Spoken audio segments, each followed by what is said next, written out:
I'll pause whenever you want, and you can go and yell all you want. We are all freaking pissed off about this. You're going to hear it and feel it.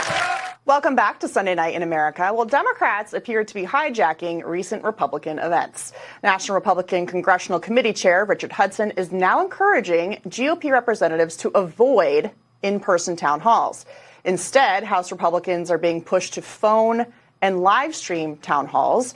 President Trump is calling the activists, quote, paid troublemakers, and says it's all part of the game for Democrats. The instigators are reportedly going to people's homes and putting out notices on where they go to church and where they eat, clearly putting a target on conservatives and their families. But for the left, it's all a joke. Newly elected DNC Chair Ken Martin is accusing Republicans of hiding from their constituents. Joining me now with his response, NRCC Chair and Republican North Carolina Congressman Richard Hudson. So welcome, Mr. Chairman.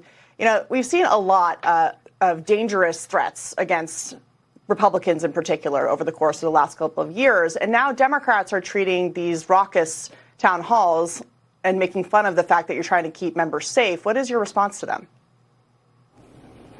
Well, Katie, great to be with you. What I told my colleagues last week was that now more than ever, we need to be in our communities communicating with our constituents. You know, President Trump is moving so fast, keeping his promises. We're about to pass a reconciliation package that's going to bring real change to America. So we need to be talking to our constituents about it. We need to be answering their questions. We need to be very visible.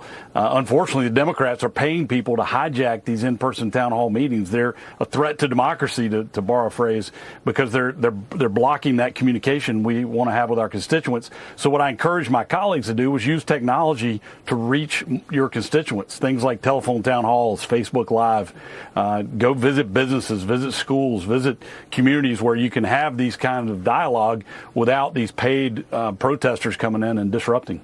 So when you're holding these events, these town halls, either online or through phone calls, what are you hearing about DOGE? Because polling shows that the majority of the country supports what the president and Elon Musk are doing with these cuts.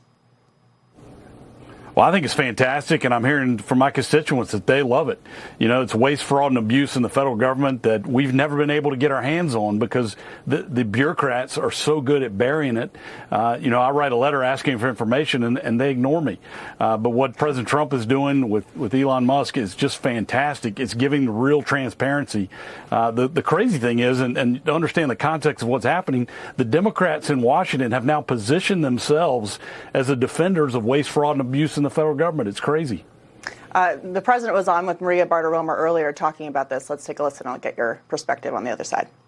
He's found hundreds of billions of dollars worth of fake contracts. The whole thing's a scam. And you'll find ultimately that the money that they sent comes back to a lot of the people that made those deals. What he's also done is made people realize how many people should be cut. Now, he's done a great job, and he's paying a price for it. He actually is a real patriot. This is something that's really not good for him, and yet he's doing it. But he's opened a lot of eyes. So, Chairman, you know, DOGE is obviously in the executive branch, but the president has been calling on Republicans to make sure a lot of these cuts are permanent. And we're talking about this now, continuing resolution that they're trying to push through, I believe, next week to get to the president's agenda by the end of the year. The president put on Truth Social over the weekend, he said the House and Senate have put together, under the circumstances, a very good funding bill. All Republicans should vote, please, yes, next week. So where are Republicans on this continuing resolution, and what happens if it doesn't pass? Well, it's going to pass. Republicans understand that we have got to move this forward so we avoid a government shutdown so that we can move into President Trump's agenda. We're going to enact his agenda through reconciliation.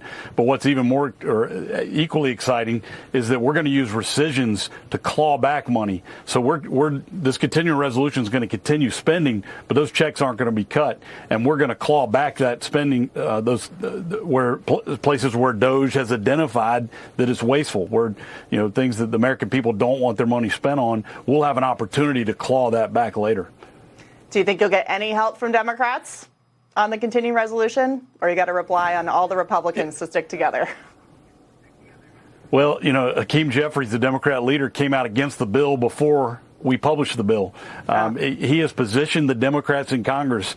Basically what they're saying is we're going to shut down the government to make sure that we can continue to waste your taxpayer dollars. We want to defend waste, fraud, and abuse so strongly that we are willing to shut down the government. It's a silly position, and the American people are with President Trump.